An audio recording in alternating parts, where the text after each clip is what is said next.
Hello friends, welcome back to my YouTube channel let's talk. അപ്പോൾ നമ്മൾ ഇന്നിവിടെ discuss ചെയ്യാൻ പോകുന്നത് +1 ഇംഗ്ലീഷ് ടെക്സ്റ്റിലെ 6th യൂണിറ്റിലെ ഫസ്റ്റ് ചാപ്റ്ററാണ് ദ സൈബർ സ്പേസ്. ഇൻ്റർനെറ്റുമായി ബന്ധപ്പെട്ട ലോകത്തെ പറ്റിയുള്ള ഒരു ആർട്ടിക്കിളാണ് ഈ ഒരു ചാപ്റ്ററിൽ ഡിസ്കസ് ചെയ്യുന്നത്. ഈസ്റ്റർ ഡൈസൻ്റെ ആണ് ഈ ഒരു ആർട്ടിക്കിൾ എന്ന് പറയുന്നത്. സോ സൈബർ സ്പേസിൻ്റെ ലോകത്തെ പറ്റി അഥവാ ഇൻ്റർനെറ്റിൻ്റെ ലോകത്തെ പറ്റിയാണ് നമ്മൾ ഈ ഒരു ആർട്ടിക്കിളിൽ ഡിസ്കസ് ചെയ്യാൻ പോകുന്നത്. സൈബർ സ്പേസ് യൂസ് ചെയ്യുമ്പോഴുള്ള സാധ്യതയെ പറ്റിയും വെല്ലുവിളികളെ പറ്റിയുമാണ് ഇതിൽ മെയിനായിട്ട് പറയുന്നത്. വേൾഡ് വൈഡ് വെബിൻ്റെ കണ്ടെത്തൽ ഒരു നല്ല മാറ്റം കൊണ്ടുവന്നിട്ടുണ്ട് ഈ ഒരു കാര്യത്തിൽ. അതായത് ഇൻ്റർനെറ്റിൻ്റെ കടന്നുവരൽ വലിയ ഒരു മാറ്റം കൊണ്ടുവന്നിട്ടുണ്ട് എന്നാണ് പറയുന്നത്. ഇൻ്റർനെറ്റിൻ്റെ കടന്നുവരലോടുകൂടി നമ്മുടെ ഈ ഒരു വലിയ ലോകം ഒരു ചെറിയ ഗ്രാമമായി മാറിയിരിക്കുന്നു. ദാറ്റ് മീൻസ് ഇൻ്റർനെറ്റ് കൊണ്ടുവന്ന ആ ഒരു വലിയ മാറ്റം, ഇതൊക്കെയാണ് നമ്മൾ ഈ ഒരു ആർട്ടിക്കിളിൽ ഡിസ്കസ് ചെയ്യാൻ വേണ്ടിയിട്ട് പോകുന്നത്. അപ്പോൾ നമ്മുടെ ചാപ്റ്ററിലേക്ക് പോകുമ്പോൾ ആധുനിക ലോകത്തുള്ള ആൾക്കാർ പുതിയ മേഖലകളിലേക്ക് പോകുകയും പുതിയ കാര്യങ്ങൾ കണ്ടെത്താൻ ശ്രമിക്കുകയും ചെയ്യുന്നു. അതേപോലെ പുതിയ നിയമങ്ങൾ ഉണ്ടാക്കാൻ ശ്രമിക്കുകയും എന്നാലോ നിലവിലുള്ള നിയമങ്ങളെ പാലിക്കാൻ ഒരു താല്പര്യമില്ലാത്തവരുമായി മാറുന്നു. ഇതാണ് എന്തെന്ന് പറയുന്നത്, ആധുനിക ലോകത്തുള്ള ആൾക്കാരെന്ന് പറഞ്ഞുകൊണ്ടാണ് നമ്മുടെ ഈ ഒരു ആർട്ടിക്കിൾ സ്റ്റാർട്ട് ചെയ്യുന്നത്. സോ അങ്ങനെയുള്ള ഒന്നാണ് സൈബർ സ്പേസ് എന്ന് പറയുന്നത്. മൊബൈൽ ഫോൺ, കമ്പ്യൂട്ടർ, ഇതിൻ്റെ ഒക്കെ ഒരു സാങ്കല്പിക ലോകമാണ് സൈബർ സ്പേസ് എന്ന് പറയുന്നത്. ആധുനിക ലോകത്തുള്ള ആൾക്കാർ ഇൻ്റർനെറ്റിനെ വളരെയധികം ഇഷ്ടപ്പെടുന്നു. ഈ ഒരു ഇൻ്റർനെറ്റ് അല്ലെങ്കിൽ ഈ ഒരു സൈബർ സ്പേസ് ആദ്യമായിട്ട് യൂസ് ചെയ്തിരുന്നത് കമ്പ്യൂട്ടർ എക്സ്പേർട്സ് ആയിരുന്നു, അതായത് കമ്പ്യൂട്ടർ വിദഗ്ധരായിരുന്നു. പക്ഷേ ഇന്ന് എല്ലാവരും എന്ത് യൂസ് ചെയ്യുന്നുണ്ട്? ഇൻ്റർനെറ്റ് യൂസ് ചെയ്യുന്നുണ്ട്. കുട്ടികൾ തുടങ്ങി അഡൾട്ട്സും എൽഡേഴ്സും സ്കൂൾ കുട്ടികളും ഉൾപ്പെടെ എല്ലാ ആൾക്കാരും എന്ത് യൂസ് ചെയ്യുന്നുണ്ട്? ഇൻ്റർനെറ്റ് യൂസ് ചെയ്യുന്നുണ്ട്.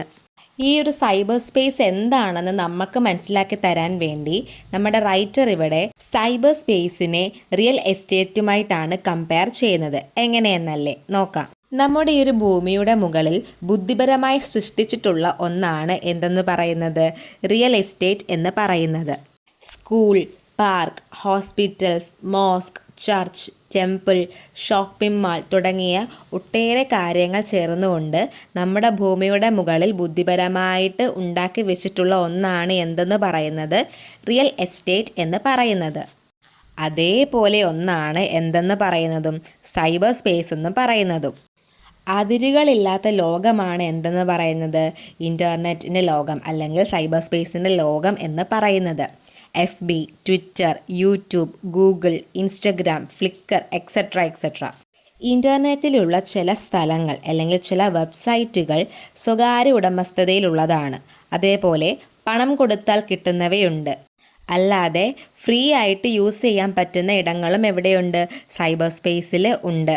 സോ ആ ഒരു സൈബർ സ്പേസ് അല്ലെങ്കിൽ ഇൻ്റർനെറ്റിൻ്റെ ആ ഒരു ലോകം കുഞ്ഞു കുട്ടികൾ മുതൽ എല്ലാവരും എന്ത് ചെയ്യുന്നുണ്ട്? യൂസ് ചെയ്യുന്നുണ്ട്. എന്നാലോ ഇതിലെ ചില സ്ഥലങ്ങൾ അവോയ്ഡ് ചെയ്യേണ്ടതുമാണ്. ദാറ്റ് മീൻസ് ഇൻ്റർനെറ്റിലെ അല്ലെങ്കിൽ സൈബർ സ്പേസിലെ നാസ്റ്റി പ്ലേസുകൾ എന്ത് ചെയ്യണം? ഒഴിവാക്കണം. നാസ്റ്റി പ്ലേസ് എന്ന് വെച്ച് കഴിഞ്ഞാൽ മോശപ്പെട്ട സ്ഥലങ്ങൾ എന്ത് ചെയ്യണം? അവോയ്ഡ് ചെയ്യണം. പക്ഷേ ഇവിടെയാണ് ഏറ്റവും കൂടുതൽ ആൾക്കാർ എന്ത് ചെയ്യുന്നത്? ആകർഷിക്കപ്പെടുന്നത്. ഇന്നസെൻ്റ് ആയിട്ടുള്ള കുട്ടികളെ കെണിയിലാക്കുന്ന ഒന്നാണ് ഇൻ്റർനെറ്റ് എന്നൊരു തെറ്റിദ്ധാരണ ചില ആൾക്കാർക്കുണ്ട്. സോ അങ്ങനെയുള്ള കാര്യങ്ങൾ അല്ലെങ്കിൽ അങ്ങനെയുള്ള പ്രോബ്ലംസൊക്കെ അവോയ്ഡ് ചെയ്യാനും സൈബർ സ്പേസിലെ നിശബ്ദനാക്കാനും വേണ്ടിയിട്ടാണ് സെൻസർഷിപ്പ് പോലെയുള്ള കാര്യങ്ങളൊക്കെ കൊണ്ടുവരുന്നത്. അതേപോലെ സൈബർ സ്പേസ് എന്ന് പറയുന്നത് മറ്റുള്ള പ്ലാറ്റ്ഫോമിൽ നിന്നും ഡിഫറൻസ് ആണെന്ന് പറയുന്നു. അങ്ങനെ പറയുന്നത് എന്തുകൊണ്ടാണെന്ന് ചോദിച്ചാൽ ഒരു പേഴ്സൺ ഏത് വെബ്സൈറ്റ് സന്ദർശിക്കുന്നു എന്ന് തിരഞ്ഞെടുക്കാനും ഏത് വീഡിയോസ് കാണണം, ഏത് ആക്ടിവിറ്റീസ് ചെയ്യണം എന്നുള്ള സ്പേസ് ആണ് സൈബർ സ്പേസിനെ മറ്റുള്ള പ്ലാറ്റ്ഫോമിൽ നിന്നും ഡിഫറൻ്റ് ആക്കുന്നത്. സോ സൈബർ സ്പേസ് എന്ന് പറയുന്നത് ഒരു വോളണ്ടറി ഡെസ്റ്റിനേഷനാണ്.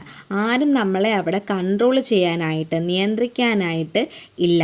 നെറ്റിൽ ഒരുപാട് ഡെസ്റ്റിനേഷൻ പോയിൻറ്റ്സുകളുണ്ട്. എന്ത് വേണം, എന്ത് നമ്മൾ കാണണം, ചെയ്യണം, അതെങ്ങനെ യൂസ് ചെയ്യണം എന്നൊക്കെ ആരാണോ യൂസ് ചെയ്യുന്നത് ആ ആൾക്ക് എന്ത് ചെയ്യാൻ പറ്റും? ഡിസൈഡ് ചെയ്യാനായിട്ട് പറ്റുന്നു. സോ അങ്ങനെ ആരും കൺട്രോൾ ചെയ്യാൻ ഇല്ലാത്തത് കൊണ്ട് തന്നെ നമുക്ക് എന്താണ് വേണ്ടത്? സെൽഫ് കൺട്രോളാണ് വേണ്ടത്. ഈ ഒരു സൈബർ സ്പേസ് നമുക്ക് തരുന്ന 3 ടൈപ്സ് ഓഫ് സർവീസിനെ പറ്റി ഒരു ആർട്ടിക്കിളിൽ മെൻഷൻ ചെയ്തിട്ടുണ്ട്. സോ എന്തൊക്കെയാണ് ആ 3 ടൈപ്സ് ഓഫ് സർവീസസ് എന്ന് നമുക്ക് നോക്കാം. ഫസ്റ്റ് വൺ ഇമെയിൽ സർവീസാണ്. ദെൻ സെക്കൻഡ് വൺ എന്ന് പറയുന്നത് ഇൻഫോർമേഷൻ എൻ്റർടൈൻമെൻറ്റ് സർവീസ്, അതായത് movie, music, book, research etcetera അങ്ങനെ നമുക്ക് ഡൗൺലോഡ് ആക്കാം. സൈബർ സ്പേസിൽ നിന്ന് നമുക്ക് എന്താണോ വേണ്ടത് അതൊക്കെ നമുക്ക് ഡൗൺലോഡ് ചെയ്യാനായിട്ട് സാധിക്കുന്നു. മൂന്നാമത്തത് റിയൽ കമ്മ്യൂണിറ്റീസ് ആണ്, അതായത് വാട്സപ്പ്, യൂട്യൂബ്, അതായത് കൂട്ടമായി നടക്കുന്ന ആശയവിനിമയങ്ങളെയാണ് ഇതുകൊണ്ട് ഉദ്ദേശിക്കുന്നത്. ഇങ്ങനെ 3 സർവീസുകളാണ് നമുക്ക് സൈബർ സ്പേസ് തരുന്നത്. ഇനി എന്താ പറയുന്നത്, ഏത് തരത്തിലുള്ള കമ്മ്യൂണിറ്റിയും വളരാൻ ഹെൽപ്പ് ചെയ്യുന്ന ഒന്നാണ് സൈബർ സ്പേസ് എന്ന് പറയുന്നത്. എല്ലാ കമ്മ്യൂണിറ്റീസിനും എല്ലാ ഫ്രീഡവും ഉണ്ട്, എല്ലാവർക്കും തുല്യ പരിഗണനയാണ് ഉള്ളത്. അതുകൊണ്ട് ഇൻ്റർനെറ്റിൽ അല്ലെങ്കിൽ സൈബർ സ്പേസിൽ എന്തില്ല, അടിച്ചേൽപ്പിക്കലുകളില്ല. നമുക്ക് ഇഷ്ടപ്പെടാം, ഇല്ലെങ്കിൽ അതിനെന്ത് ചെയ്യാം, ലീവ് ചെയ്യാം, ഉപേക്ഷിക്കാം. ഇനി ഇൻ്റർനെറ്റിലെ റൂൾസ് നമുക്ക് ഇഷ്ടമല്ലെങ്കിൽ അത് നമുക്ക് എന്ത് ചെയ്യാനായിട്ട് സാധിക്കും, സൈൻ ഔട്ട് ചെയ്യാം, നമുക്കതും എന്ത് ചെയ്യാം, ഉപേക്ഷിക്കാം. നമ്മളിപ്പോൾ എന്തൊരു കാര്യം എടുത്താലും അതിന് പോസിറ്റീവ് സൈഡ്സും ഉണ്ട്, നെഗറ്റീവ് സൈഡ്സും ഉണ്ട്.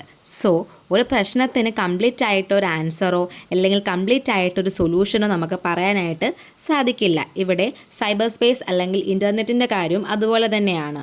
സോ ഈ ഒരു കാര്യം നമ്മുടെ സമൂഹം, നമ്മുടെ സൊസൈറ്റിയും കൂടെ എന്ത് ചെയ്യേണ്ടതുണ്ട്, മനസ്സിലാക്കേണ്ടതുണ്ട്. അപ്പോൾ എന്താ, സൈബർ സ്പേസ് അത്ര പെർഫെക്റ്റും അല്ലെന്ന് പറയാം. പക്ഷേ സൈബർ സ്പേസ് കമ്മ്യൂണിറ്റിയിൽ വ്യക്തിപരമായ ഫ്രീഡം അതേപോലെ റെസ്പോൺസിബിലിറ്റീസും ഉണ്ടായിരിക്കും. അതുകൊണ്ട് ഈ ഒരു കാര്യങ്ങളൊക്കെ വെച്ചിട്ട് ആർട്ടിക്കിളിൽ പ്രധാനമായിട്ടും നമ്മുടെ റൈറ്റർ മെൻഷൻ ചെയ്യുന്നത് നമുക്ക് എന്താണ് വേണ്ടത്, ഈ കമ്മ്യൂണിറ്റിയിൽ നമുക്ക് സെൽഫ് കൺട്രോൾ ആണ് വേണ്ടത്, അല്ലാതെ പുറമേ ഉള്ള കൺട്രോളുകൾ അല്ലെങ്കിൽ പുറമേ ഉള്ള നിയന്ത്രണങ്ങളല്ല വേണ്ടത് എന്നാണ് ഈ ഒരു ചാപ്റ്ററിൽ അല്ലെങ്കിൽ ഈ ഒരു ആർട്ടിക്കിളിൽ നമ്മുടെ റൈറ്റർ മെയിനായിട്ട് മെൻഷൻ ചെയ്യുന്നത്. ഈ ഒരു ചാപ്റ്ററിൽ നിന്ന് ചോദിക്കാൻ സാധ്യതയുള്ള ഒരു ക്വസ്റ്റ്യൻ ആണ് advantage and disadvantage of cyber space, അല്ലെങ്കിൽ ഈ ഇൻ്റർനെറ്റ് ലോകത്തെ പറ്റിയിട്ടുള്ള അഡ്വാൻറ്റേജും ഡിസഡ്വാൻറ്റേജിനെ പറ്റി ഒരു ചോദ്യം ചോദിക്കാൻ ചാൻസ് ഉണ്ട്. സോ അതിലുൾപ്പെടുന്ന കുറച്ച് പോയിൻറ്റ്സ് ഞാനിവിടെ കൊടുത്തേക്കാം, വായിച്ച് നോക്കി മനസ്സിലാക്കി വെക്കുക. ഇൻ കേസ് എക്സാമിന് ചോദിച്ചു കഴിഞ്ഞാൽ വലിയ എസ്സേ ആയിട്ടാണ് ചോദിക്കുന്നതെങ്കിൽ കുറച്ചും കൂടി ഇലാബറേറ്റ് ചെയ്തിട്ട് ആൻസർ അറ്റൻഡ് ചെയ്യുക. അപ്പോൾ ഇത്രയേ ഉള്ളൂ നമ്മുടെ ഒരു ചാപ്റ്റർ എന്ന് പറയുന്നത്. നിങ്ങൾക്ക് എൻ്റെ ക്ലാസ്സൊക്കെ യൂസ്ഫുൾ ആണെങ്കിൽ സബ്സ്ക്രൈബ് ചെയ്യുക, സപ്പോർട്ട് ചെയ്യുക, ഷെയർ ചെയ്യുക. Thank you.